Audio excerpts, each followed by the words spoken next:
getting up, early, working a little bit, driving to work, working clinically, coming home, probably around 7 o'clock, would spend about an hour, see my kids, eat dinner, and then go back to work from about 8 to past midnight.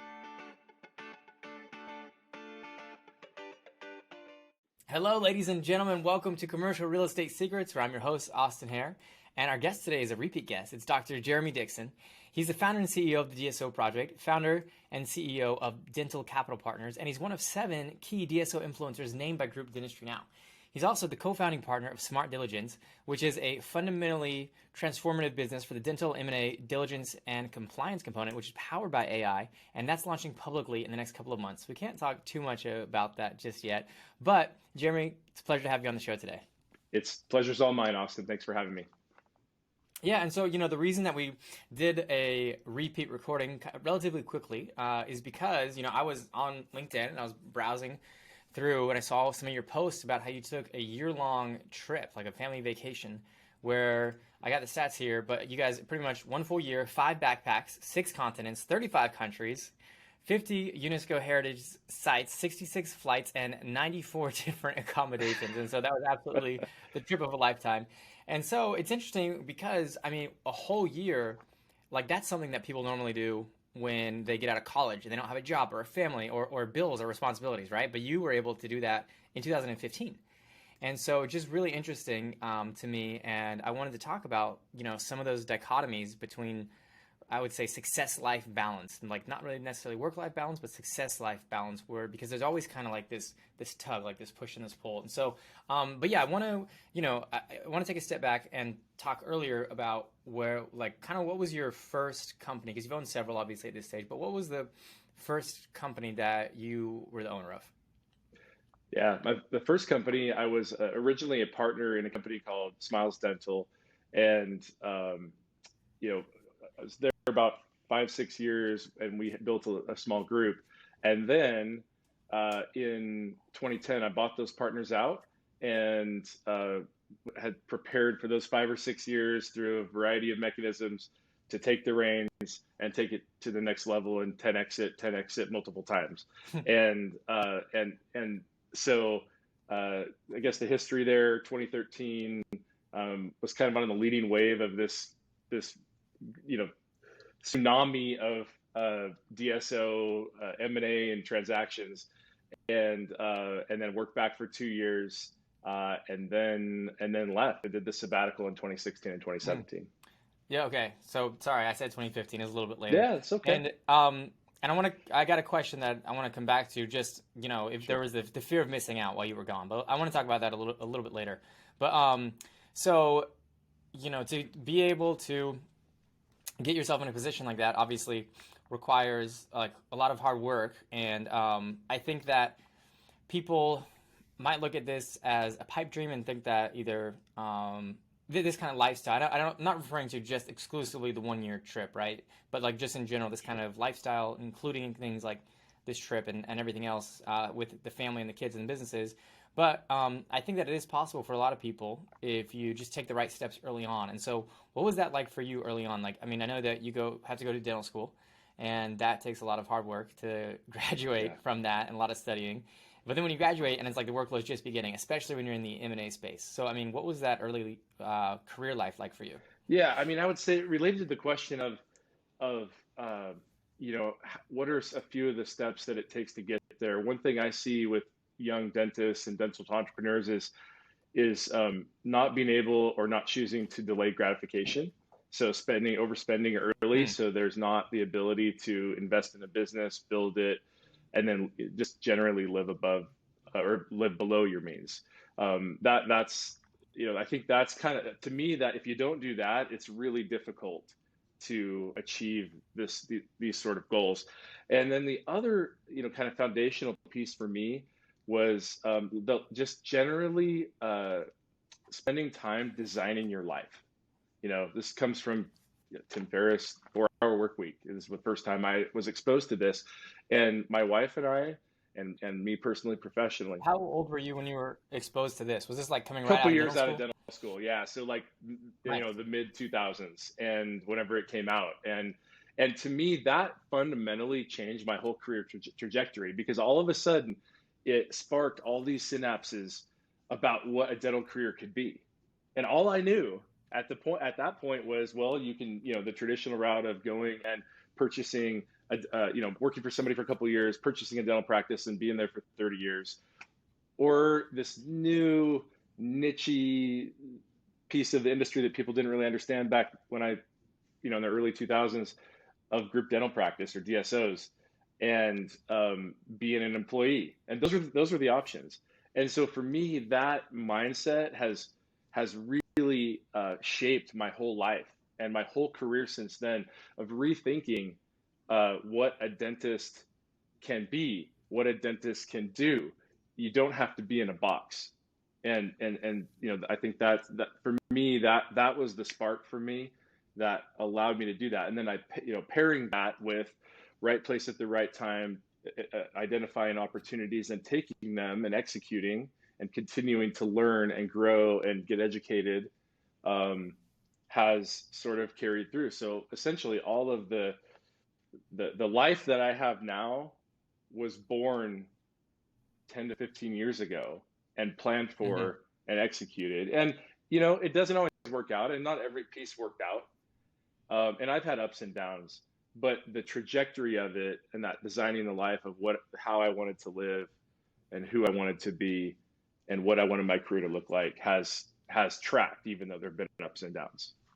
Yeah, and I bet if we went back to early childhood, we'd even find some other examples too of maybe having an entrepreneurial gene, or taking the road less traveled. But yeah, Tim Ferriss, 4 Hour Work Week. I read that book as well. Very influential. Like I remember 4 Hour Work Week, Rich Dad Poor Dad by Robert Kiyosaki, and The Richest Man in Babylon. I kind of read all those three in my early 20s around the same time, and they're extremely influential on my thinking and the decisions that I made. And so I think that there's kind of like this mentality, a little bit of a victim mentality in our entire country right now, because we look around and we see, oh, like, well, this person got rich off Bitcoin and I missed that. And this person got rich. They were the first influencer on TikTok. Now they make millions of dollars, dancing in their underwear. And it's just, life's not fair. And Steve Jobs created Apple and Mark Zuckerberg created Facebook. And I'm just, I'm stuck. I'm screwed. Like, I can't, these guys all got lucky and I'm getting screwed. And so I think that, like, it's true, those people did get lucky and that compounded their success. But I also think that you can be extremely successful, at least to the extent that you can have an amazing quality of life, by doing the hard work, right? Even without huge strokes of luck. Because if you do the right things at the right time, like, think good things are going to happen. And now you might not ever be the richest person in the world, but do you really need to be, right? Like, you can enjoy a really high quality of life. So I think, Exactly. early on, like, we're talking about dentists or other people in school, like, not thinking long term, what kind of hours were you putting in? Like, what was your life like? What was motivating you? But also, like, were you burning the midnight oil? What was that like? Yes, the midnight oil was being burned every night. Yeah, I mean, I can give you an anecdote or a little slice of life during that time. So, in, let's say 2009 to, like 2012, in that range. So I had two small children under the age of 4 or 5. I was uh, going to business school. I was buying my partners out and running a dental group. I was the leader of all the men, generally under 50 at my church. My wife had emergency surgery and was bedridden during most of the entire pregnancy. She had hyperemesis in her pregnancy, and so I was essentially going, getting up, early, working a little bit, driving to work, working clinically, coming home, probably around 7 o'clock. Would spend about an hour, see my kids, eat dinner, and then go back to work from about 8 to past midnight. And that happened uh, every day and most weekends except for the clinical part. So, and that was probably from, I'm guessing, I'm just kind of from like '07 to 2015. Wow. That was that, and not all of it. I mean, I wasn't always the leader of the men at church. I wasn't always going to business school during that time, but it was essentially like I'm a recovering workaholic, and I've adjusted and put these lifestyle design aspects in and executed them to allow myself at this point to have a choice to be a workaholic or not. And so that midnight oil was burned. And I do want to mention, you said something that really hit me and struck me, and it was this idea of this victim mentality that people have, and the idea of pointing at other people and saying, their life is better, they have more money, I've missed the boat, that sort of thing. And my mentality has always been this: I have one competitor, me. I never compare myself to anyone else. I just want to be the best I can be. I try to look at other people. I want to learn from them. I want to, am curious about how they did what they did, and I want to take those aspects that are beneficial and put them into my life.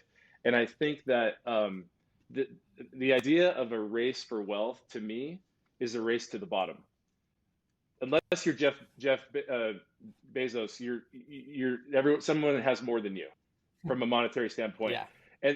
And even it seems like he's not even that happy lately, like, filing lawsuits and blaming other people, right? Right. So, my wife calls it, and I have adopted this, the fallacy of success. We read all these business books, and it's like, look at me, look at how this company I built, and this is how you do it. And I'm this great person, and like you see that all the time. And I've learned a lot from those books. But to me, that's only like one portion of the pie chart. Like, what about your family? How's that going? Are you a good husband and father, or are you good to your family, with your extended family? How are your relationships? Do you have great relationships? Like, are you personally happy on a day-to-day basis? Like, those sort of questions. So you struck a nerve with me, obviously, about this idea of the wealth mentality and chasing wealth. For me, that hasn't been my path. And I know, and not that I haven't ever had wealth goals or business goals. I definitely do. But for me, it's always been, I feel like if you focus on people, processes, your vision, and some of the culture, just some of those basic foundational elements, you have integrity as a person. You're a leader who, inspires people and is real. All of those things put together, to me, it's this like byproduct of doing things right and having the right vision and being in the right place at the right time, rather than just chasing wealth. And you see illustrations of this in public life, and I've seen it personally, where when people are chasing wealth, they take shortcuts, they lose their integrity. Not everyone, right? But it's a fine line. You got to walk that line and ensure that the most important things are right and in your life, and you're doing things the right way. So just a few thoughts I there. like that. Yeah, I like that a lot. And yeah, like you talked about, it seems like people will look and see, oh, this person, like, they're ultra successful, like, either they think it's an overnight success, or they just think it's possible. But like every single person that you hear about, there is no really overnight success. You can always trace it back to see the things that they were doing behind the scenes before they had the spotlight shown on them. And so I think it's interesting too how, you have the compound effect both ways. You have the compound effect in terms of being successful or being unsuccessful, and it works like in your family and your relationships and your wealth and your finance as well. And so like I know for me, there's been periods of time where I've been like super motivated and I've had these goals that I wanted to accomplish, and then what would happen is I wouldn't think past those goals, and so I'd hit these goals, and it was depressing. Literally, the second I hit these goals, it was like, man, that's now what, right? And so like I've been through these ebbs and flows where it's like I had super motivation and super drive and discipline, and then after I hit the goals, it's kind of like almost like this hiatus, but with no real plan for the future, and it's actually not that cool. It's not actually that, even with time freedom, financial freedom, geographical freedom, all these things, like you need, like, at least for me, and I think most people, like, we need something planned to look forward to work for, to strive for, and to hope for in the future. But yeah, I think that, putting in, like, it's like wherever you start, like, you can, regardless of where you're at right now, if you dedicate a couple years, right, to really doing the right things, it's not too late. Like, in several years' time, Right. if you really start making the right steps and making the right sacrifices, you'll chances are you'll make a lot of traction in achieving the goal that you want. What are your thoughts on that? Yeah, gosh, there's a lot to unpack there, Austin. We could probably have a whole podcast just on that, but and I would love it. Um, so, personalizing this for me, and then I can expand on it. I share and totally understand your characterization of achieving success and sort of that letdown.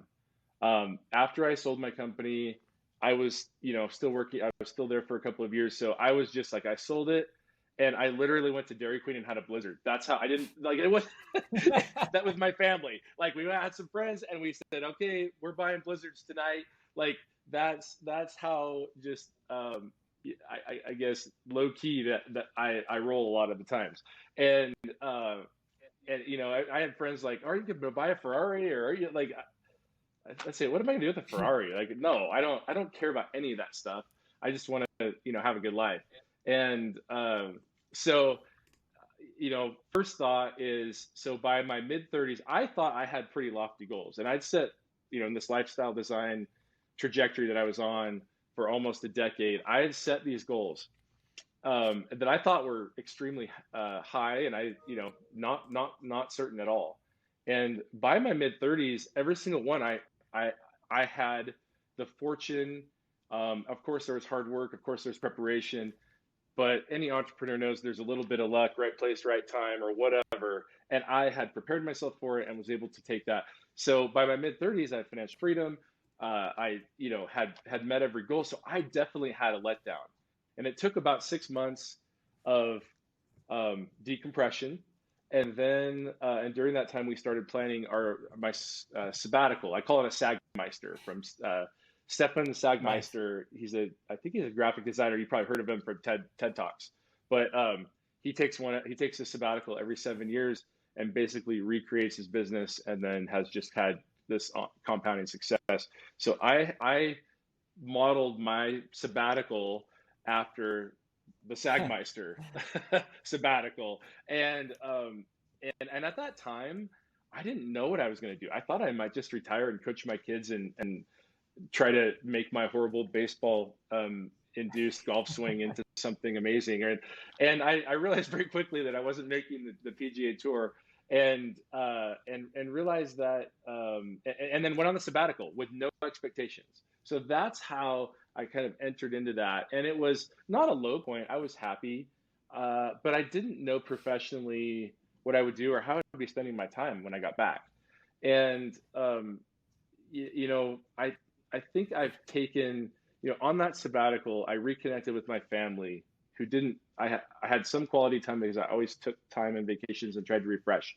But I didn't have a lot of quantity of time with my family, and for many years. And so I wanted to reconnect and make sure I was there as my children were, um, especially I have three boys. At the time we left for that year, they were, I think, 13, 11, and 6, or around there. And my oldest son, we just dropped him off at college a couple weeks ago. And uh, and I wanted to make sure I was there for those critical teenage years. I wanted to make sure they knew their dad, and that I was a positive influence in their life, and helping them become men. So that was my focus. And I learned one of the things that triggered that focus was, I've read and studied a little bit some of the work on deathbed regrets. Have you looked into that much?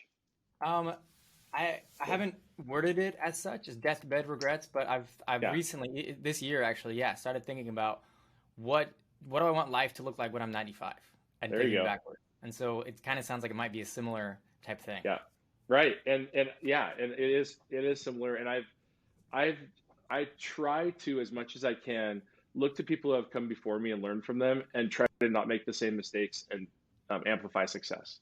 And so I look at those, folks who are elderly, terminally ill, what they have said, and it's generally like a few themes. It's, I wish I would have spent more time with my family. I wish I'd have spent less time at work. I wish I would have took that vacation.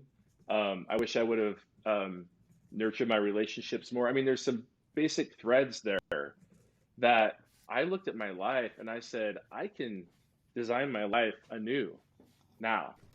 And so why don't I learn from that so I don't have those same regrets when I'm there, because I'm going to get there. And so I've spent the last 5 years, 4 to 5 years, designing a life around what's most important. And I realized very early that most of the people I talk to at conferences, or speak to, or even assist in some way, they're probably not going to be at my funeral. The people that are, I mean, some might, a few, right? But like the ones that are going to be there are my family, my close friends. And what are they going to say about me? And so that's influenced. Like I spent that year with nothing, and then just started crystallizing what I wanted this next phase of my life to look like. And granted, definitely a position of privilege, definitely, and I'm grateful for that. And I don't diminish that. But it's my position, and so I want to make the best of it. I want to have the best life I can, and so that's another thing that informed me. Yeah, As well. and that kind of brings me to a topic that I want to talk about, which is like, how do you balance that mentally? Because we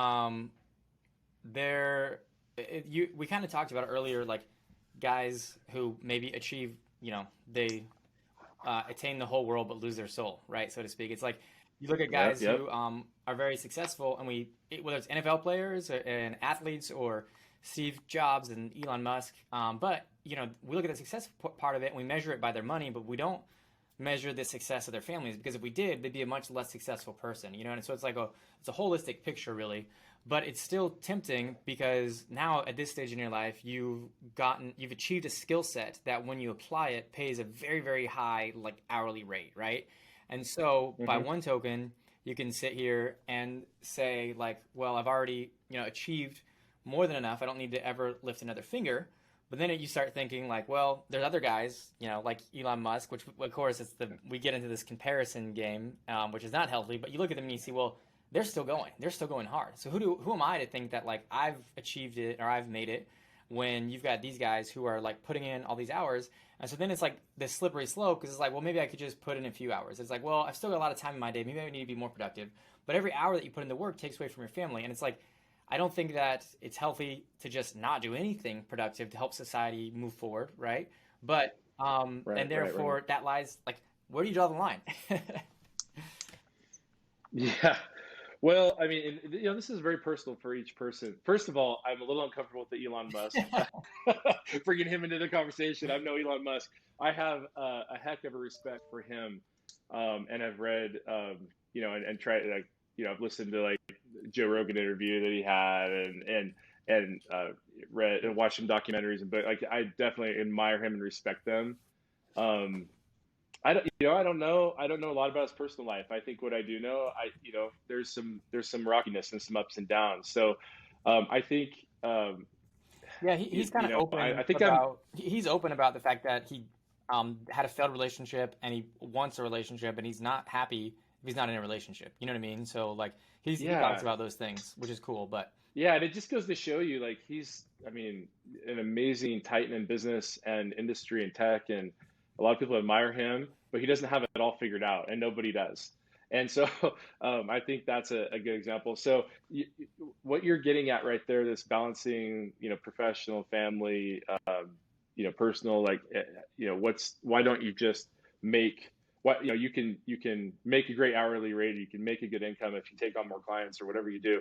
How do you manage that, and what's right? So, um, to me, a lot of it comes down to ego, honestly. Um, I in making that decision, I don't, and there's a lot more that goes into it, but to me, like, that's the foundation of, in late 2019. Here's an example. Um, I have never, I don't think ever requested any PR. I've always been asked to do a podcast. I've always been asked to write an article. I've always been asked to speak at an event. I've never sought that out necessarily directly. And so, but I enjoy doing it because I like to educate, I like to share my experience, whatever that helps people. And in late 2019, I traveled 100,000 miles all over the country. And that's just on one airline. It was more than that. Wow. But on my primary airline, it was over 100,000 miles in 2019. And about like Q3 2019, I was like getting burnt out a little bit on travel. And like, I was that balance of personal family time and work. I felt like I was giving too much for free away and just helping people, which I love to do, and not taking care of myself and my family the way that I wanted to. And so I about 2 years ago, made an intentional decision to drastically cut back travel, drastically cut back the number of conferences I attend, and really focus on, essentially apply a Pareto's principle, 80-20 rule. Okay. What 20% of things am I getting 80% of the benefit out, and really focusing in that way and being more efficient.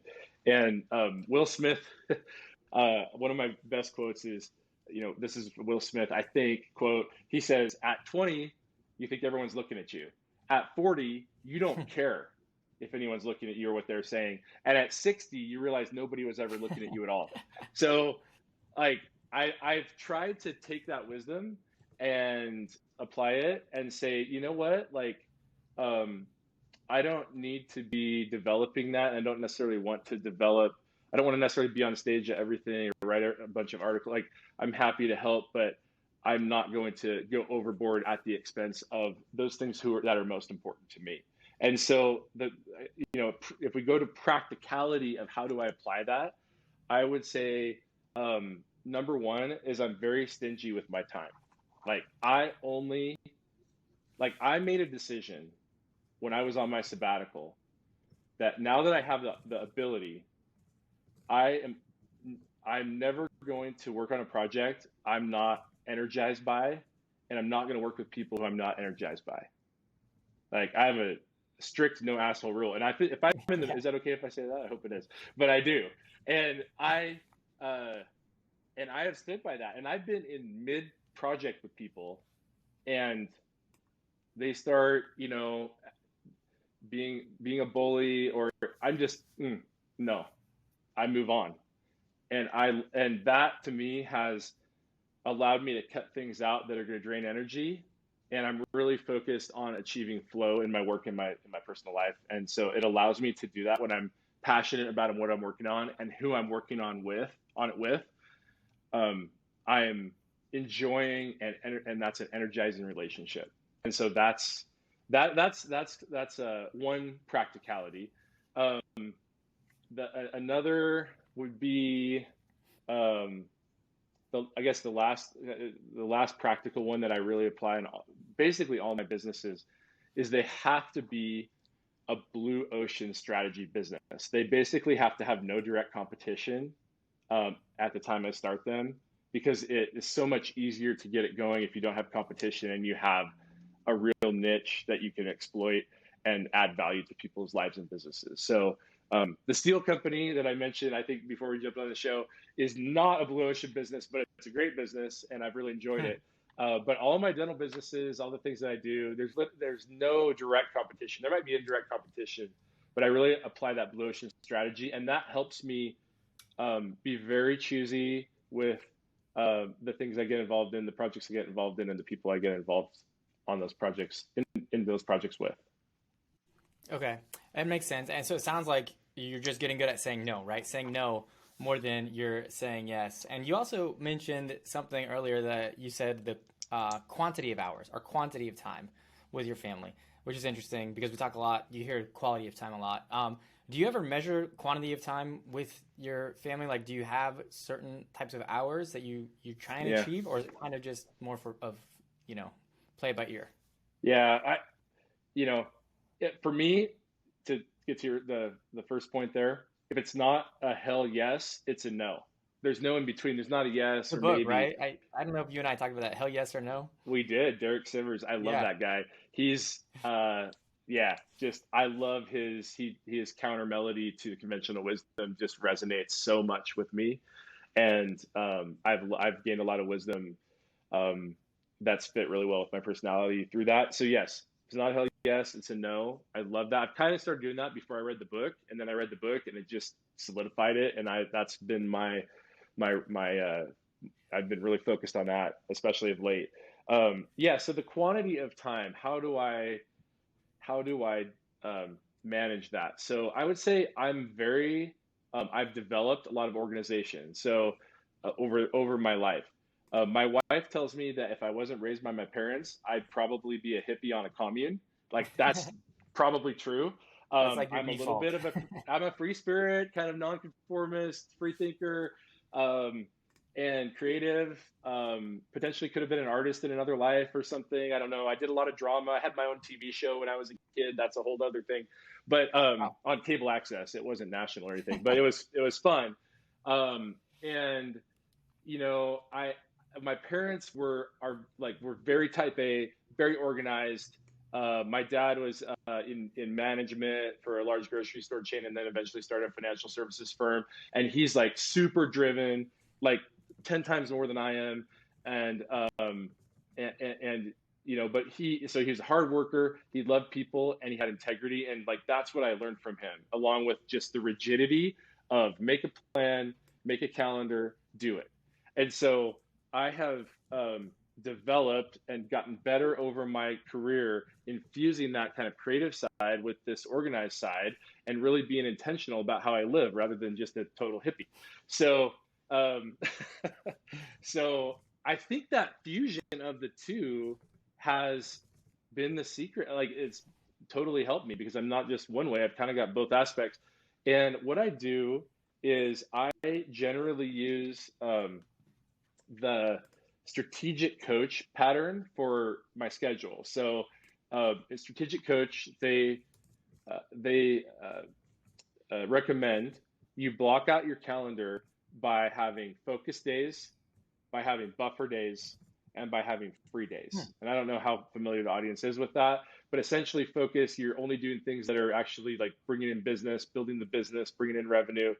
Buffer days, you are focused on projects, like maybe not the things that are um, bringing in revenue now, but projects and initiatives that are bringing it, going to bring and build your business or your life later.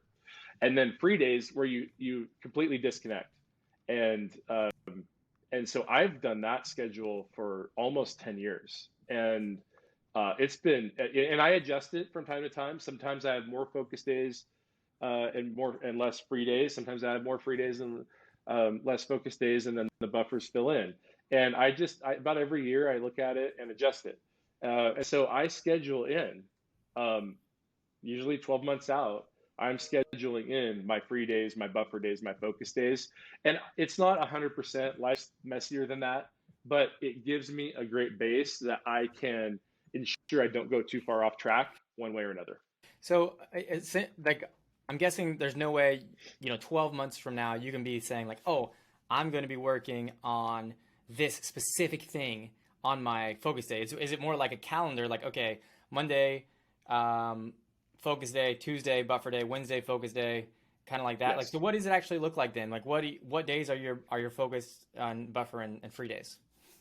Yeah, so it varies. And so yes, you're right on the characterization.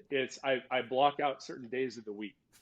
And then as I proceed through my life and my calendar, if I'm scheduling a call or this podcast, for instance, I'm not going to schedule that on a free day, and so it's going to be put on the appropriate day that works for everyone. And that's not hard and fast. Sometimes I have to break my own rules, Yeah. but because things, there's urgent things and they got to be done. And if it's a free day, you do it. So right now, obviously the weekends are free days. And I kind of do a Tuesday, Thursday focus day, and then generally buffer days, Monday and Wednesday, or Monday and Friday, and then Wednesdays are typically free as well. That's So amazing. So it's it's amazing 2 days a week really are focus days. And because you're focused, because Yeah, you're penciled in, like, you're able to get so much done. that's right. That's right. Yeah, it's just it's being efficient with your time, not getting distracted, and I love that strategic coach. You can Google it and stuff will come up, and you can learn about it, and the audience can learn about it. It's really helped me, and and I even change it on the fly. Some weeks I'll have more free days, and I plan a certain amount of vacation, and I don't work full time, what would be considered full time. I work part time. Some weeks I work full time. Sometimes I work 60 hours, and other weeks I work 5 or 10. So and most weeks I'm in the middle. Um, and that's been a function that's been very intentional and very lifestyle design focused to be able to get involved in businesses and projects that don't monopolize all of my time. So I'm enjoying a diversity of businesses with a diversity of partners and a diversity of wealth creation opportunities. Um, but when I need to jump in and when I need to monopolize my time with something because it requires it, I'm also nimble to do that, and I do that. So Yeah. it's a very like It's having an outline and having ambitions, but also giving yourself some grace and some flexibility. that's right. Yep. Because the default, would be those days that you structure, but you're not going to beat yourself up if it's not 100%, because you're Yep. still better off than 99% of the population who doesn't even have any sort of structure. Yeah, I never beat myself if it's scheduled for a free or buffer day and it ends up not being that, then I just like it is what it is. Now, if all of a sudden, for a month all of my free days are getting monopolized, then I need to sit back, rethink, reframe, and maybe cut some things out. What's not a hell yes Yeah. anymore, right? So Yeah. that sort of thing. Yeah. And so, you kind of mentioned having all these different rods in the furnace, so to speak. And so when I think about that, and it's just like, my life has gotten more kind of complicated over time, despite, trying to be intentional and not chase as many shiny objects and not do whatever. I mean, we had our firstborn, and then I got married, 4 years ago, and Hmm. Congrats, by the way. thank you, thank you. And I'm doing Ninja Warrior, and then it's like, oh yeah, you got to do something for income too, right? I have a business, and so it's like, it just feels like there's always something that kind of commands a little bit of your attention, which is like, well, I'm so impressed that you were able to go for like an entire year and take this hiatus. So, me and my wife, we did a 14-day trip around Europe where we hit 7 different countries, and it was exhausting. And I loved it, and it was Yeah. amazing. But like, I would never do it again because like we're just running the whole time. I mean, like my memory is like up at 4:30 in the morning, running to the bus to not miss our flight. Like, you Yeah. know what I mean? Constant travel. So it was literally a once in a lifetime experience because we'll never do it again. Right. Well, But yeah, and if we would have talked beforehand, I would have cautioned you against doing that. yeah, so, But sometimes you you just got to gotta see a learn the lot of hard way. things.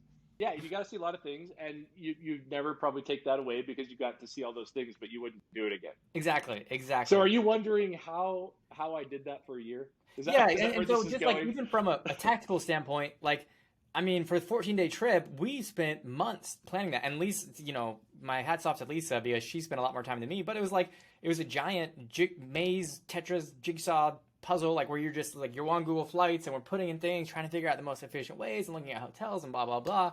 And Hmm. man, it takes absolutely forever. And so I'm just looking. So yeah, really two questions. I mean, a lot more than two questions, but the first two is like, Yeah, let's how hit it. how were you able to clear your schedule so much and like not take anything on to where you could do this? I mean, maybe you probably worked a little bit virtually, but then also like how much planning did it take you guys to knock this out? Yeah, yeah. So,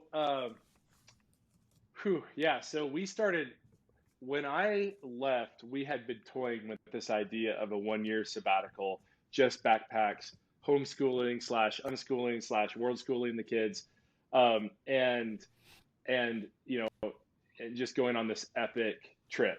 And so when I left, I took nothing on, nothing. I was asked to do, CEO for other dental groups. I was asked, like there was some board opportunities. There were some advisory board opportunities. I just disconnected, and I said, I'm going on a sabbatical. So my schedule was clear. I did not work at all for that year, except for the last 6 to 8 weeks when I essentially registered and built the websites for my first company, DSO Project, the DSO Accelerator. And so that's how I cleared the schedule. That was always the plan. So I had about 9 months from the time I left my first DSO to the time we were planning on leaving for this 1 year sabbatical, 1 year round the world trip. And so about 3 months in, I started planning it. So we planned for about 6 months. And the first thing we did was we planned our route. So we said, okay, what is our route and what is the structure of that route? So we had read enough on travel blogs and had enough travel experience. We did not do what you did on the 14-day I don't recommend crazy it. 7-country thing. Yeah, that's intense. We did 35 countries in a year, but that was over a year, and you did like a fifth of that in no time at all. So the way we structured it was every quarter we were in a different continent, more or less. So the first 3 months we were in Europe. The next 3-month block was Africa and India. So we were in Africa for 2 months and India for almost a month. And then we went from there to Southeast Asia for 3 months. And then we were in and New Zealand as well. And then we were in South and Central America for the last 3 months. So that's how we schedule it. And the first 2 months, because we'd heard enough horror stories from people, the first 2 months of every quarter, we traveled around the continent. And the fastest we moved was in Europe, and we were moving about every 3 to 5 days. So not every day, and that was still really fast. We saw a lot, but it was fast. And I would say typically it was more like 4 to 5 days on average. We'd go to a city, check it out, do all the things, and then move on. We traveled through trains. We had a Eurail pass, which planes and automobiles essentially. And then the last month of every quarter, we would spend 1 month. We would rent a house or a large apartment and hunker down and stay in one place. And so in that time, we did a lot of the formal schooling in that month. So we'd spend like the morning doing school, and then we'd go out in the afternoon, evening, and check things out. And that worked well. We were still really tired after Europe. My kids were tired of cities, but they were. But another museum, another church, we heard that a lot. But we were able to kind of take that month and really get some things done and really dig into one area.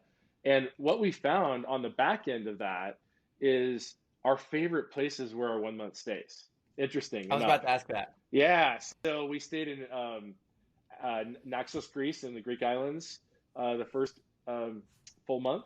The next month was in Cape Town, South Africa. Were you just renting places on Airbnb, or how did you find places for a month? I think that all of our month stays were Airbnb. Yeah.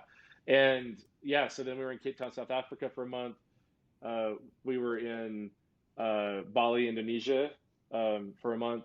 And then we were in Cusco, Peru for a month. So those were our month stays, and those ended up being our favorite places because we could really get the culture. We really got to know the area. We got to know some people and relationships while we were there. And those things, those things were super impactful. So all of it was great. All of it was amazing. But those 1 month stays were it. And so you asked earlier, I think it was, it might have been before the podcast, but you asked, would you do it again? And so my wife, my youngest is a sixth grader. He's in middle school. So I've got 6-7 years now. I'll be 50 when he graduates.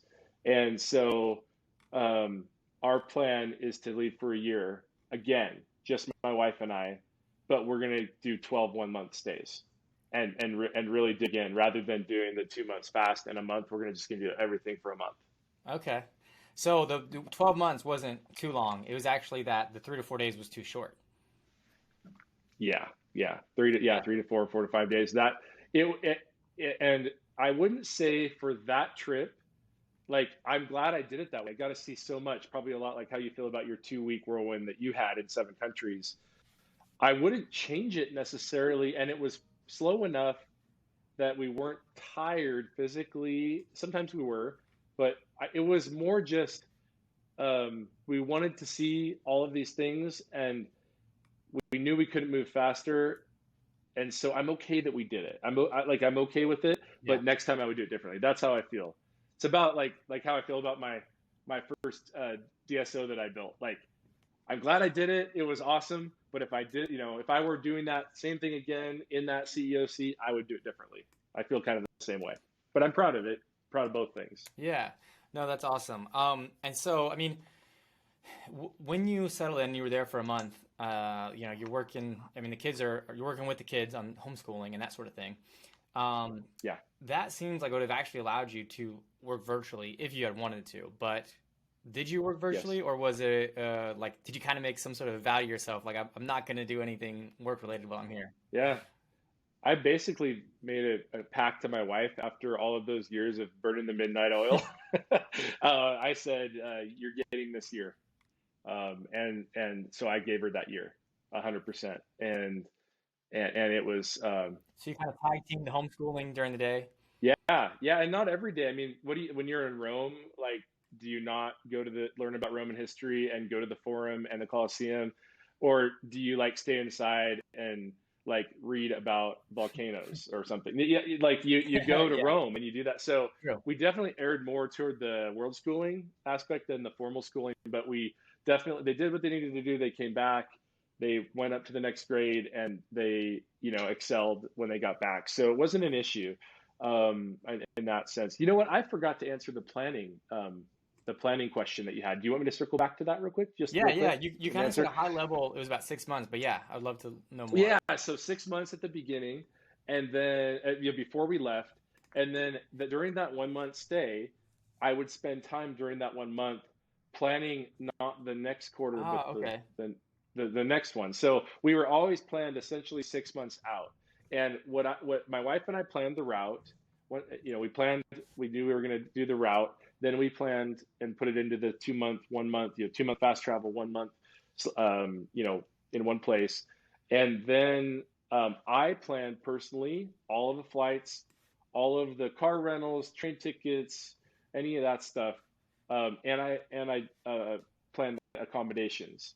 And my wife planned everything we did from day to day.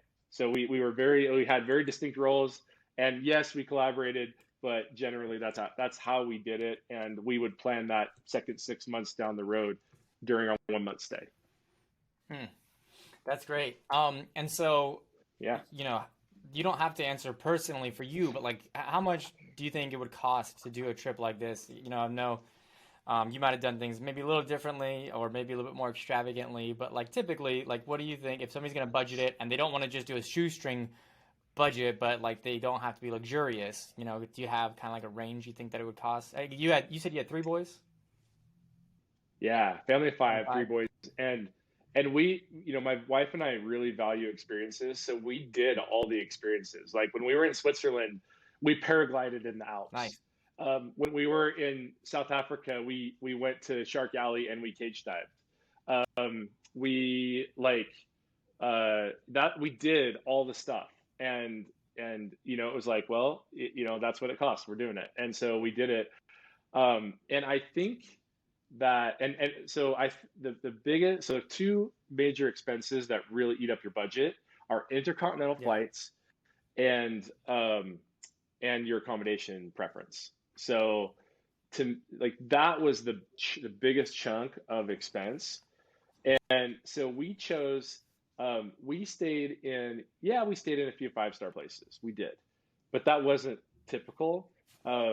We we stayed in three, four, I mean, three-star stuff like most of the time, I would say, just like a normal apartment.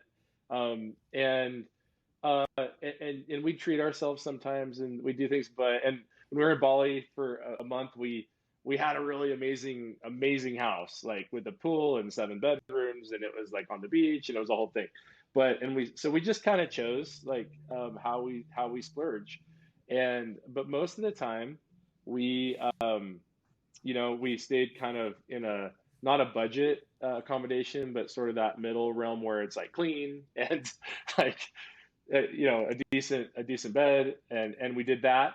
And then that's one of the great things about taking like long-term travel is you can go to a continent and you can run around that continent, and it's flights are $50 in Yeah. Europe or Asia, for within the continent. And so you just limit, like when you fly from the United States to Asia, it's intercontinental flight for everybody. But if you're already there, I mean, you hop around and the expenses go way down. So to get to your question, um, our family of five, uh, we did everything, and I think we did it pretty well. It wasn't all 5 star, um, and we ate out all the time, most of the time, except when we had a house. And we did it for somewhere between $50,000 and $75,000 a person for the year, believe it or not. Yeah. So I don't know if that's low or high, probably lower than what a lot of people would think. I had one of our friends came to Bali and they thought it was like $1 million for the year. It wasn't anywhere near that. So you certainly could spend $1 million and do that. We were sort of middle of the road in terms of accommodations. We didn't fly first class everywhere or anything like that. We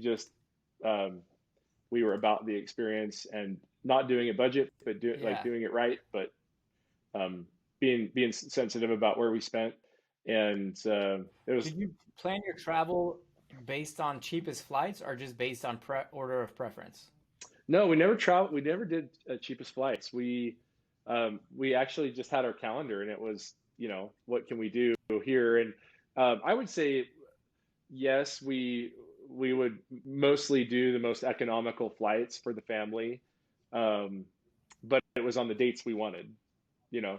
so yeah. Yeah. So it sounds like really you guys were obviously smart with the way that you're doing it, given the lens that you're trying to maximize this, right? But it sounds like if you were more budget conscious, you might not get 100% of those experiences, but you could probably do it, for a family of four for less than 100 grand. You definitely Like, 100% could do that. And yeah. it's we traveled light. We had 1 week's worth of clothes, and that's it. And we just did laundry every week. So no check bag No fees. check bags. No. Yeah, Those add up. easy to get. We'd see people with giant luggage, and we'd laugh at them, and we'd just walk right by out. And I still do that. I haven't checked bags for years. I think that's a travel hack everyone should know. You don't need more than 1 week's worth of clothes, and if you Oh, can't fit it in a yeah. carry-on size bag, maybe rethink what you need. Well, I appreciate that. Coming from a wakeboarding background, we didn't have a choice, and I hated checking my bag, like because Yeah. you can't just carry it, you can't just walk on the wakeboard, right? And so the fees, and then the amount of times it got lost, and then waiting for it. Like nowadays, oh yeah, like I just it doesn't matter how long I'm gone for. Like I'll fit my clothes in. You know what I mean? Like I'm not Yeah. checking bags. Yeah. I became sort of an ultralight packing expert because I did so much research and did it. And we pack using packing cubes, roll in your clothes, like things like that are super important. And yeah, I just haven't gone back. And that's the dirty little secret. Doesn't matter if you're going for a week, 2 days, or a year, all you need is a carry-on bag. You just have to figure it out. Yeah, that's good because you got enough to get you between washing cycles, right? Like, I mean, the Yeah. worst case scenario is that you're gonna have pictures in the same clothing. Yeah, I mean, I think I had 7 shirts, 1 pair of pants, and like 4 pairs of shorts, and I had. I guess it helps you weren't That's really it. going anywhere super cold then, right? Yeah. We traveled. We went around the seasons. Yeah, but but I found like I had like a little Nike dry fit, not this, but like a dry fit pullover, and if I pair that with a rain jacket shell, I was in DC with it when we were testing it out, and it was snowing under 32 degrees, and I was fine. Wow. So pair Oh of yeah, pants having and the layers. that because it kept the warmth in. So you just kind of find little hacks where everything has to be versatile and layered, and you figure it out. So Yeah. yeah, fun Okay. stuff. But you could do, I mean, if you're a single person, I think you could travel around the world for a year if you went budget and stayed in hostels and just, didn't eat at expensive places. You could do it for under $30,000 easily. Hmm. You really, and now you can't spend all your time in Europe where it's super expensive, right? You could hit Europe for a little bit and spend more time in, Asia and, Africa and South America. Yeah, yeah, I'd agree with that. Yeah, it's obviously a range. It all depends on how nice you want to make it or how Yeah, not nice you want to make it. But I think the yeah, takeaway is that it probably costs a little bit less than you might think on the absolutely. It outside was looking in. less than I thought it would be, and it was, and like I said, we didn't. I mean, we weren't flying private jets, and we didn't. We didn't stay at all five-star accommodations. You can spend $10 million. You can spend Right. 50. You can spend whatever number, Go to Monaco but and we did it get their very private well. catering. Yeah, I mean, we would go. My wife and I we're kind of foodies, and so like in all these different cities, we would go. We'd find like the best restaurant and do like the 7 course tasting menu and like everything. And it was like we did that kind of stuff, and it still was okay because and if you think about this is some and one more thing, and you probably have other topics you want to get to, but this is kind of a cool insight that I got from traveling like that. Um, you forget how much you spend here in the United States Yeah. or in the first world, right? Like we had no car insurance. We had no, You didn't own um, a car? Did you sell your car? no house payment. Well, I owned my car and then we sold my wife's car and, those were the only cars we had. So we had no car payment. We had no insurance. We had renters in our house. So, and we paid off our house. So, I mean, if you have mortgage, you could put renters in your house. Um, So did that ever cost Essentially, you no. any time or attention? Like you had renters in your house, so which I think is definitely a smart way to do it, but like um that can vary widely depending on the tenants. So like I Yeah. mean, did you find yourself getting distracted by that, having to deal with issues and put out fires? Very little time. They were an older couple who we knew from our community already, so it was okay. Yeah, I Okay. mean, I think you have to be very careful and choosy, and we also had family around that could help us if there was an issue, so it worked out okay. But I again, not I'm not blind to think that would be everyone's experience, but I think if you kind of do some homework and plan it right, you could probably have a better outcome on that. And but you still had cell phones and stuff, right? Like your Oh yeah. US plans that you just would pay for the data plan or international or whatever. Yeah, now you're getting all these travel tips from me. I love it. Yeah, so we were always Verizon, and we switched to T-Mobile. They have an amazing international plan. So this was 2016, 2017. I think it's better now, but we had you couldn't use like the cell part. It was like 10 cents a minute for cell service, but it was 3G data at the time, not fast, but we could do email, we could do FaceTime on our iPhones, and we could do Google Maps and all that. So the data was unlimited, but the cell Yeah. was 10 cents a minute, and so Which you don't need, like yeah, very little cell phone you could use time is FaceTime needed. audio, you Yeah. could use Skype. So we just did that plan. It was like I think we paid it was like $35 a month, and it's I think now it's like 180 plus countries they do it in. Well, So you don't have to like get an international plan. Every country it just switches right to it. And we only had two countries that it didn't work on that trip: Vietnam and Botswana in Southern Africa. well, yeah, you So kind of go in with low expectations anyways to those countries. right. But when you're on Wi-Fi back at Yeah, the it was hotel, fine. you can do it. So it's like it wasn't an issue. So yeah, my wife and I had iPhones, and then the kids each had like static hard drive, very light laptops, and we had I think one iPad as well. So we had electronics for sure in those carry-on bags. We had to do it for school, and we read all of our books generally on our devices and stuff too. So we'd have to carry books around. Have you thought about doing like sending your kids to Ad Astra? I don't know if you heard about that. It's the one Elon Musk actually started because he was so upset with the broken, the way the education system is broken in our country and teaching you, outdated principles and whatever. Like, have you looked into that at all? Just curious. I've heard about it. I haven't like seriously looked into it, so I probably don't have a lot to add there, but definitely intrigued by it. And uh, like, it's my wife and I, so I think that we'd have to have a conversation about that. But I Yeah. definitely, I mean, certainly there's a lot to be concerned about the current school system, and, the world, technology is changing so rapidly that, we're kind of on a school system that's, maybe not preparing people the most Yeah, efficient way. it's not preparing people. The other thing is that the principles that they're teaching them just seem to be like anti-American. It's very For sure. anti-capitalist. Yeah. Very, it's creating these values. Like, because like that's how, I mean, my values were shaped by the school system, right? Like everybody's are. Sure. You can't help it. That's what Hitler did. Was he indoctrinated these kids young for Hitler Youth, right? As you go through it. And so like when your minds are Yeah. susceptible, stuff that you learn is super important. And yet teaching, because schools are incentivized to have bigger governments that take care of more things, because it's not a free market system in and of itself. So the more money is allocated to academia, then the more they can justify higher salaries, whether or not they Yeah. actually earn it. And so you have this shift from capitalism to communism, right? Because that incentivizes the people in charge. So yeah, I'm just looking at different things for our daughter. It's like, do I want to send her to that school system that teaches values that I don't agree with, or is, you know what I mean? Is something like Ad Astra going to be better off for her? I agree. I mean, I think it is concerning, and the way we've done it. I mean, every family has to decide on their own. And Ad Astra is a newer thing. My kids are older at this point, and so I will look into it now after the podcast, but I haven't Nice. looked into it a lot.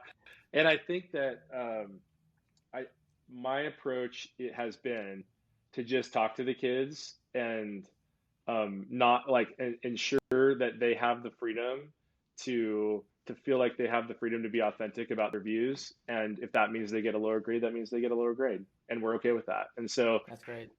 that's how we've tried to prepare our children in that environment. And certainly, we have an open conversation with them. And I have very independent minded, very confident children that who are not no longer children, I guess. They're young men. And so I've been very proud about how they have learned to have a minority of views at times, and still be able to, like, not cower, but stand confidently and share those views and have a discussion about it without getting emotional, which is something that I wish more of our society did. Yeah. Yeah. So a few thoughts there. No, yeah, I agree. And so, yeah, couple more questions.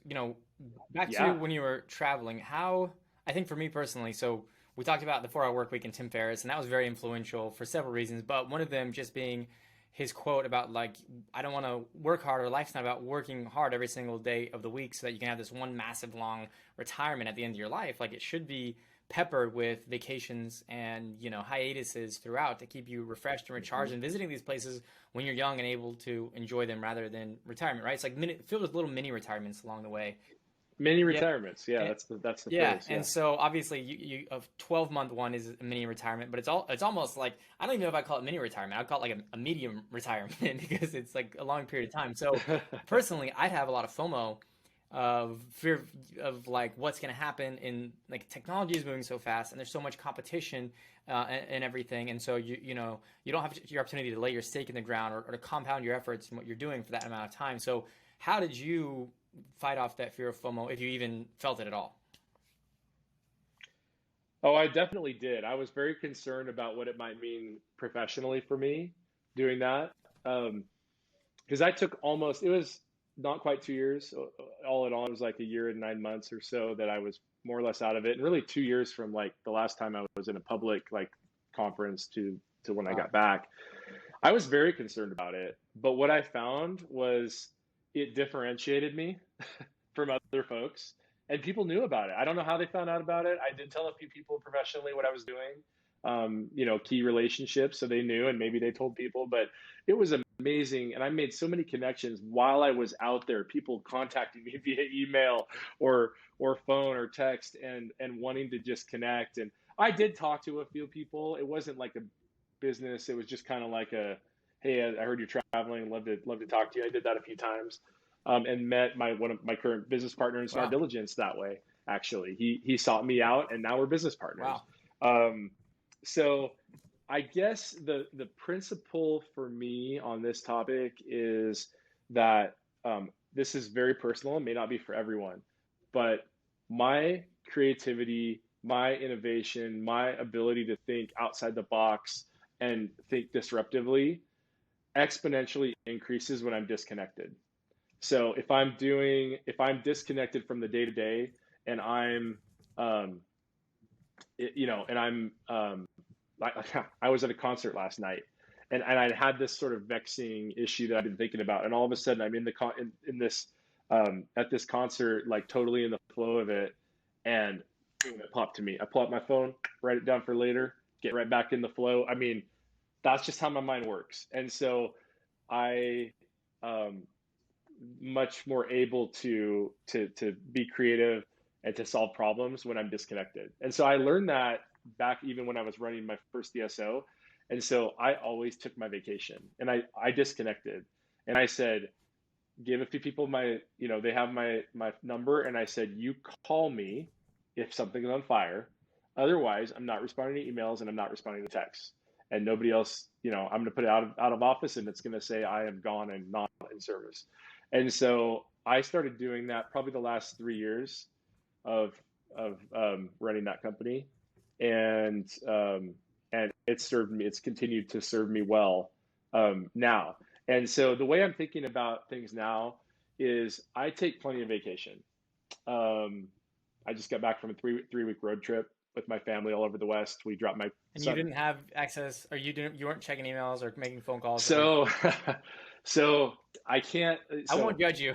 yeah. So yeah, I'd be lying if I said that was the case. Like, and how I do it now, because I do things like that now. I'll go on road trips. I'll go on a vacation, and we're not here. Like we do things a lot, and so I can't, like, because I have things that have to continue moving in these different businesses. I do have to work some, and sometimes I do. Take, like, I was up in Alaska in June fishing with my son for his like graduation trip in remote Alaska. And I took that week off and I put it out of office email. So I do that sometimes. But, the other times, the way that I've worked it out with my family is I work in the morning before they get up. I just get up really early and I work, and then we do whatever we're going to do. And then at night they'll go to bed or they'll watch TV or Netflix or whatever, and I'll work until I need to. So I just kind of I clump it up morning and night when I need to. And then once in a while, I'd be lying again if I said there wasn't a call during the day or there wasn't something like that came up that I had to step away from whatever we were doing. But we found a nice equilibrium with it, and it's allowed me to maintain my family time and my time with the quality time and quantity of time with my family, while at the same time still maintaining productivity and not being a bottleneck in some of the businesses that I'm involved in. Yeah, no, I think it's great. I mean, you can look at it from both sides of it, and the latter being the fact that because you're working while you're gone, it allows you to take more vacation, right? And so that's the way I kind of look at it Exactly. too. Is like, all right, I can totally disconnect and turn off my phone, and I can do, 2, 3, 4 week long vacations a year, or it's like I can kind of be productive in the morning and the evenings, and we can, double, triple the amount of time that we're on the road because I'm laser focused, and there's times that I'm still getting stuff done. Right, right. Yeah, and I would say the number for me that I've kind of settled into is I probably am disconnected 6 weeks of the year, usually do a 2 or 3 week trip in there at one point, and then several other weeks throughout, more than once a quarter. And then outside of that, I'm continuing to do what I need to do. So I'm not a bottleneck and being productive while balancing the family and just doing it outside of times where we're really doing important things together. Hmm. So it sounds like, to answer the question about FOMO, the things that maybe you missed out on that you weren't able to compound while working on during that time were offset by the new relationships and opportunities that presented themselves as a result of going. Yeah, great way to circle back. Yes, I didn't miss anything. I only gained, and I came back changed. Mm, I came back and I felt like everything was the same, but I had totally changed. mm. The Um, world didn't move that fast in those year and a half as we think no, about. it was the same people at the same conferences, talking about the same things, um, in that 2-year period, more or less, with a few exceptions. But I don't feel like I missed out a lot professionally. The benefits far outweighed any negatives, and I would do it again. If somebody had that desire and was willing to do it, I would encourage them to do it. I think it helped. The full disconnection really helped. If you can get into a place, doesn't mean you don't do it or you do a mini sabbatical. Everybody just needs to work within their circumstances, but I would do it again, and I loved how we did it. And I realized that I had changed. I see the world differently. I love the United States. My kids, like, it solidified. I already did before, but our kids, like, they've been all these other countries and they hear things on the news about how great the school system is in Vietnam or whatever. And like, and then you go they're there. like, we've been there. They're lying. Yeah. Half the kids don't go to school. Yeah, I think if you complain about America, you have a perception problem. Like, it's, you need to travel more. You need to travel. Travel cures bias. Perfect was never the baseline. It's the best alternative. We never, you cannot arrive at utopia. So it's what is better than America? And it really pretty much nothing, right? I mean, so yeah. You have a real. I've been to 50. Yeah, I've been to 50. I don't know. I'm close to 60 countries at this point. 35 on that trip, and my kids have been to probably 40, and there's nothing. I mean, everywhere has their problems, but in our politics, our justice system, all these things, there's all kinds of issues, but there's a lot more issues pretty much everywhere else. Everywhere. And and what I've found is a common thread of people. Most people doesn't matter where you are. If you're in a communist country, I've been to China, I've been to Vietnam, I've been to several communist countries. You're in a capitalist country, you're in a third world country. People kind of have the same. They want to be happy. They want to raise their kids. They want to provide a life, earn a living. Those things are a thread, and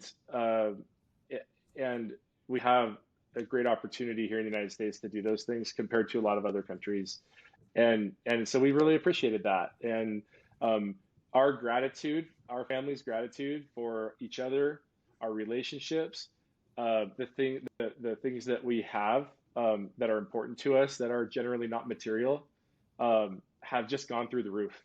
And as a result of that trip, like, we changed, and I came back with a very clear prism of how I wanted my life to look post sabbatical, and it's those principles have shifted, solidified, and been revised a little bit, but not the core of it.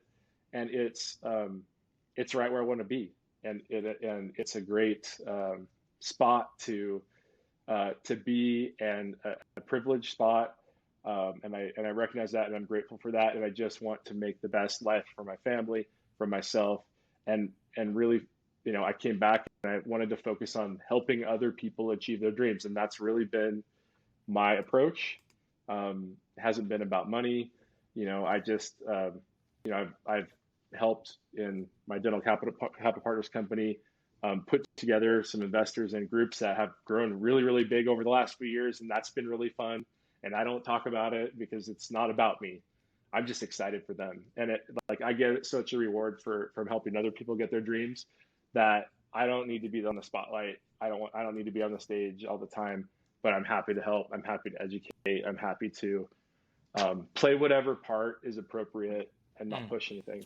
That's really insightful. And final question to kind of wrap things up is when talking about money a little bit in the terms of when you've got how do you balance investing your money versus spending your money? And so especially in something like real estate or stocks, where the more money that you put into the stock market or the real estate, like, the more income you're going to generate. And I feel, maybe that's not true, but it feels like when you make money on an income basis, it's almost easier to spend it because the amount of money that you make doesn't change, right? Like, it's all based on the time that you put in. But when you make a lot of your money from investments, like, that's what we deal with in real estate, the amount of money that you put in determines the amount of money that you make. And so you're constantly kind of at this war of like, okay, well, I pull money out to spend it and have fun because I just made a lot of money, but also that means I'm going to make less money in the future because it's all derived on this capital that's invested in there. So, how do you personally kind of balance that? Yeah. Again, we talked a little bit about it. We'll get more detailed in it. I like my definition of success is more holistic. We talked about that. It's not just about money. It's not about professional accolades or ego. It's about that one piece of the pie fused with family, health, relationships, like other, like, spiritual, mental health, emotional health, all of that. That's how I look at it. And, I think the ability to delay gratification, the ability to spend, a simple rule, in my opinion, spend less than you earn and don't make wants needs. Don't transition wants into needs. That's helpful. And, like for instance, our family, I lived on my associate dentist. We made a distinct effort and intentional approach of spending for our family over that whole time I was building my company to live on my employee dentist salary. So I lived on my employee dentist salary until after I sold my company. And that was really important. So going to the question of investments versus, kind of earnings from payroll or whatever, I do find that when you have investments, you really can see in the trajectory how having that money in there makes you money, right? There's like a A plus B equals C. And when you're making money, you have a paycheck, and then, a lot of people, you just spend what you have, and then you have another paycheck coming 2 weeks later.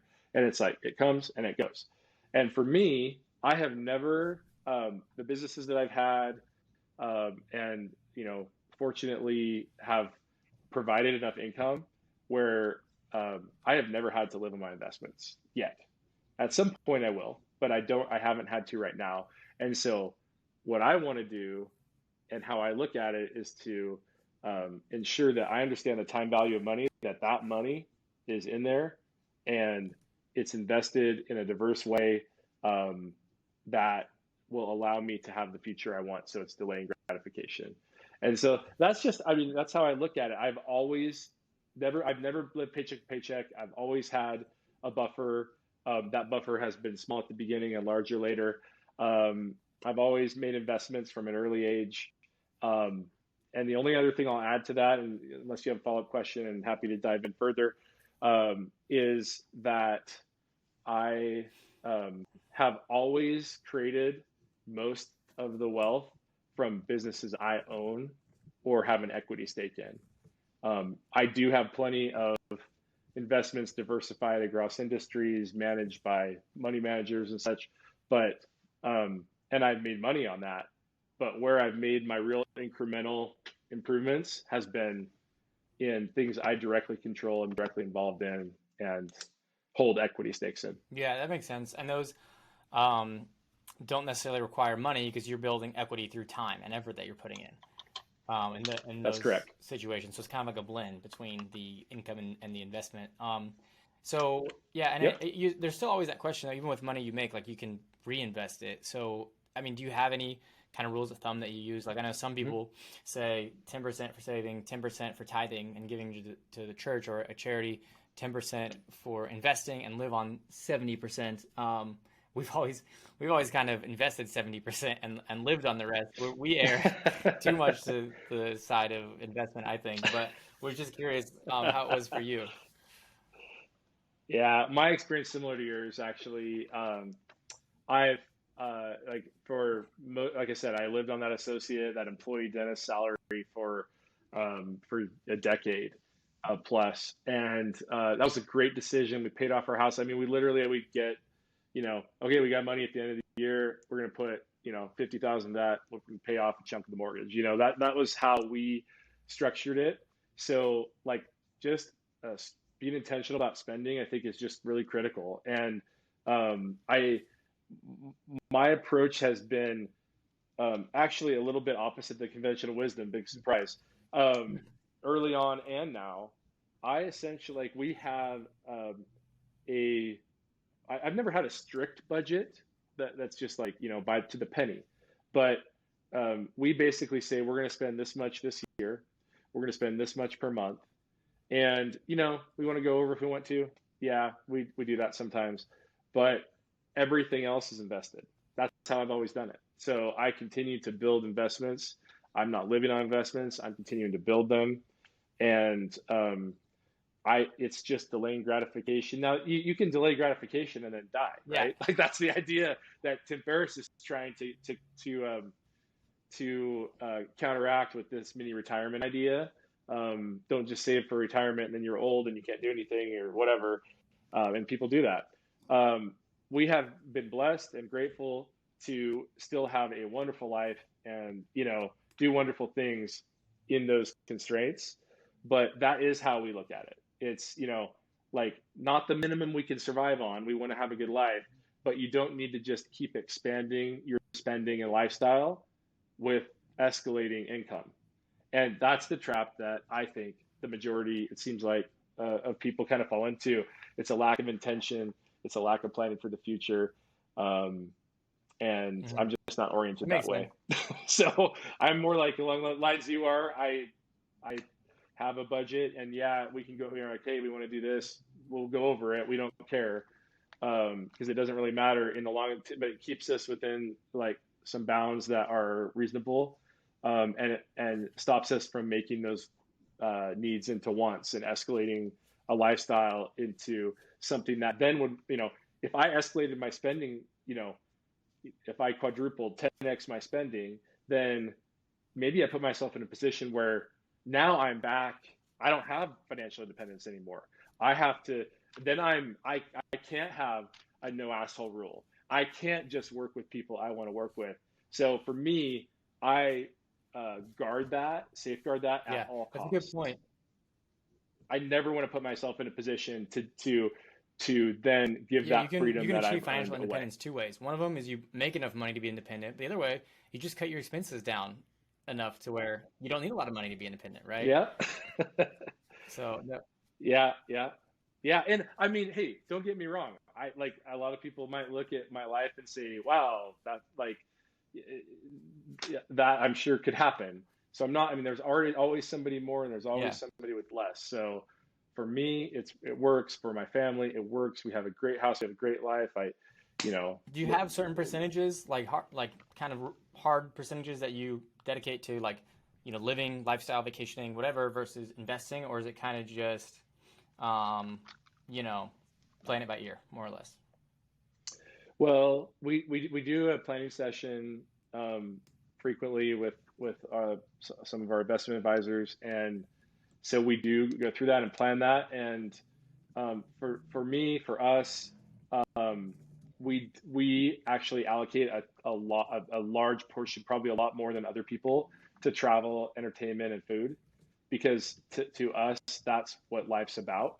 And so the rest of the things we generally keep within bounds, and then we just ensure that we have plenty allocated to the things that we believe are the spice of life, that make it what it is. I like that. Yeah, that's how we do it. And so it's not, and so we don't skimp on that. Like a lot of people skimp on that, like that's an afterthought. For us, like that's what it's about. The rest of it's just details. Yeah, everybody's got their own. That's how we approach their own balancing act, and it's like, if you wait too long, if you wait till you feel like you've achieved success before you start living, you'll probably never start living, But I think most people have the opposite problem, which is like, oh well, I deserve this, right? So I'll go to this $200 dinner every Friday night and Saturday night and spend a couple $100 at the bar, even though you shouldn't be doing that. So it's like, it's like, I feel like also we always look at other people and we think we have all the answers for like how they spend. Like anybody who spends more than you, it's like, oh, you're so reckless. Anybody who spends less than you, oh, you're such a tightwad. I know the exact perfect amount of money to spend. Right. It's definitely personal, 100%. And I think that the message I think that I would have based on my own experience and my own opinion is just be intentional. Mhm. Just think, what do you want about out of life? What does the money get you, however much it is, if it's a lot or a little, and allocate it to be congruent with your values. I mean, that's like, I think that's it. And I don't know how many people do that. I'm assuming it's less than I think based on some of the things I've seen about the amount Americans have, the percentage of Americans who have $1,000 in Oh yeah, savings or it's more. crazy. Like it's not the majority. And I know, um, some of that circumstances, income, whatever, but some of it's not. So I, I think, yeah, I've talked to one of my business partner in Smart Diligence about this particular topic. And it's just funny. He's a kindred spirit. And, we talked about um, how it's not, or sorry, excuse me, how in, people are not as intentional about their life, the things that they're doing on a daily basis, and planning, lifestyle design, planning. And like, to me, that's just a take home, something I've learned I didn't know 20 years ago. Um, and it's changed. It's made all the difference in my life. It's just, I've always been a planner. I've always thought 10 years ahead. I've always thought about mortality. I've always thought about that stuff.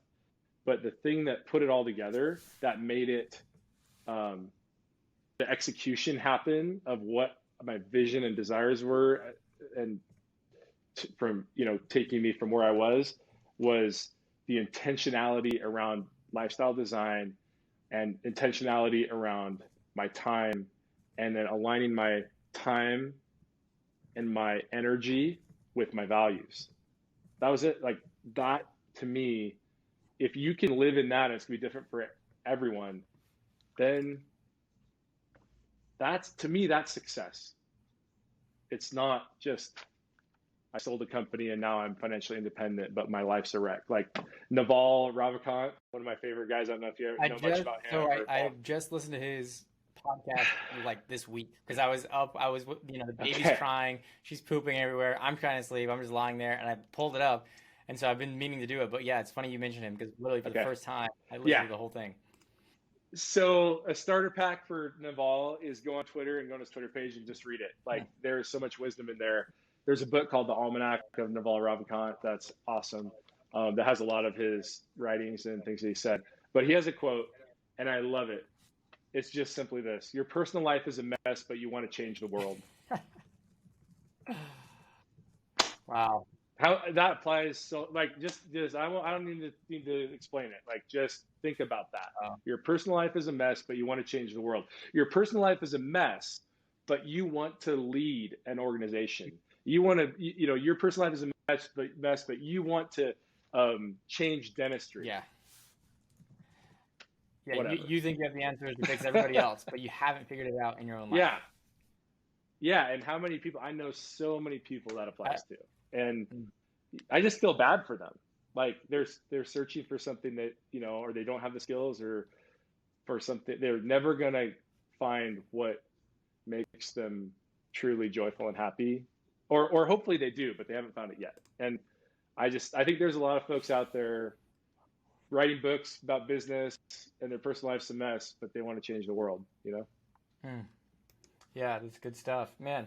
Awesome. Well, thanks so much, Jeremy. I know it's been a little longer than our My average pleasure. podcast, but I loved the content and I loved what we talked about, and it's been insightful for me.